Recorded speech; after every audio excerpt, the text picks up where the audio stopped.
রাজনৈতিক কর্মীদেরকে গ্রেপ্তার করার পরে শুরু হলো শেখ হাসিনার বিচারের শেষ ধাপ। যুক্তিতর্ক উপস্থাপনের প্রথম দিনে আওয়ামী লীগের দুঃশাসনের ইতিহাস তুলে ধরেন চিফ প্রসিকিউটর। ঘুষের যে লেনদেন করতো প্রত্যেকটা থানায় তদন্তে পাওয়া ক্রসফায়ারের নানা ঘটনা একের পর এক তুলে ধরেন তাজুল ইসলাম। আমরা এভিডেন্সে পেয়েছি যে একজনকে ধরে নিয়ে গিয়ে র্যাব তাকে মিরপুরের বেরিবাদের দিকে নিয়ে গিয়ে গুলি করে হত্যা করে 3 জনকে নিয়েছে। তার মধ্যে একজনকে প্রথমে রাস্তার উপর দাঁড় করে মাথায় গুলি করে দিয়েছে, পড়ে গেছে। আবার কিছু দূর আগাই গেছে, যাওয়ার পরে দ্বিতীয় জনকে গুলি করা হয়েছে। দ্বিতীয় জনের মাথায় যখন গুলি করা হয়েছে তার মাথায় অনেক ঝাঁকড়া চুল ছিল, তো গুলি করার পরে চুলের মধ্যে লেগে আগুন ধরে যায় চুলে।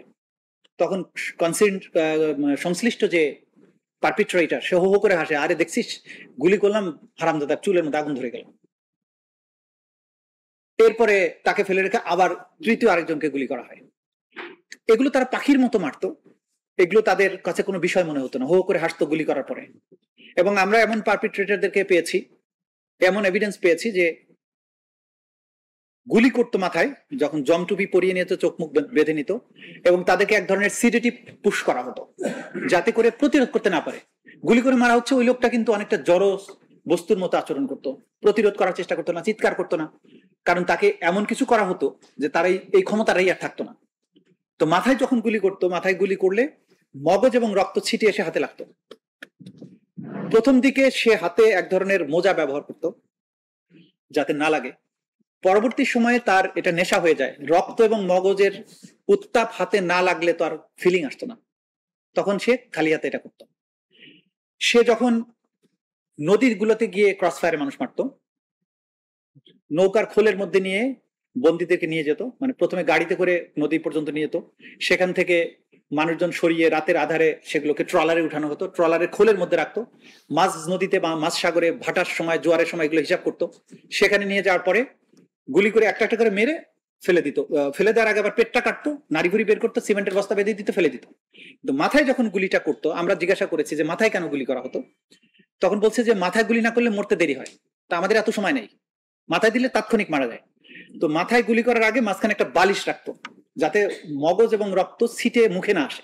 কিভাবে গুম ও নির্যাতন করা হতো, গুম করা মানুষের শেষ পরিণতি কি হয়, তারও তথ্যপত্র তুলে ধরেন চিফ প্রসিকিউটর। যতদিন খুশি তাদের গোপন কারাগারে বন্দী রাখতো, তারপরে কাউকে যদি মনে করতো যে এটাকে আর বাঁচা রাখার দরকার নেই, তাহলে তাকে ওরা বলতো জি করা, গলফ করে দেয়া, তারপরে নিয়ে কোনো গোপনে নদী নালায় খাল বিলে মেরে ফেলে দিয়ে আসতো। কখনো লাশ পাওয়া যেত, কখনো পাওয়া যেত না, আনআইডেন্টিফাইড লাশ হিসেবে আবিষ্কৃত হতো।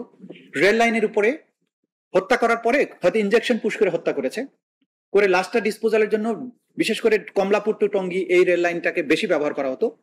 লাশটাকে রেল লাইনের উপর শুয়ে রেখে তারপরে দাঁড়িয়ে থাকতো ট্রেন কখন আসবে, ট্রেন আসতো, ছিন্ন বিচ্ছিন্ন হয়ে যেত, চেনার কোনো উপায় থাকতো না, তারপরে ওনারা চলে আসতো।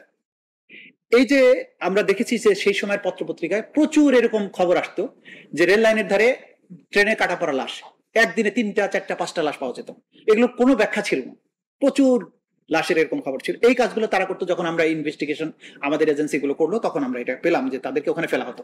এদিন শেখ হাসিনার মামলার বিচার চলাকালে সরাসরি সম্প্রচার বন্ধ করতে সাইবার হামলা করা হয় বলেও জানায় প্রসিকিউশন। এই যে যুক্তিতর্ক, এইখানে যে এভিডেন্স, তাদের যে নিষ্ঠুরতার বর্ণনা, এটা গোটা দুনিয়াবাসী যাতে জানতে না পারে, তাদেরকে জানতে দিতে এই অপরাধীরা চায় না, তাদের সহযোগীরা এটা চায় না, সেজন্যই আমাদের এই ফেসবুক পেজের উপরে সাইবার হামলা তারা চালিয়েছে। উভয় পক্ষের যুক্তিতর্ক উপস্থাপন শেষ করতে সপ্তাহখানেক সময় লাগবে বলে জানিয়েছেন আইনজীবীরা। এরপরই মামলাটি রায়ের দিকে যাবে। ধরে নিয়ে গিয়ে র্যাব। আফজাল হোসেন, সময় সংবাদ, ঢাকা। গুলি করে হত্যা করে 3 জনকে নিয়েছে।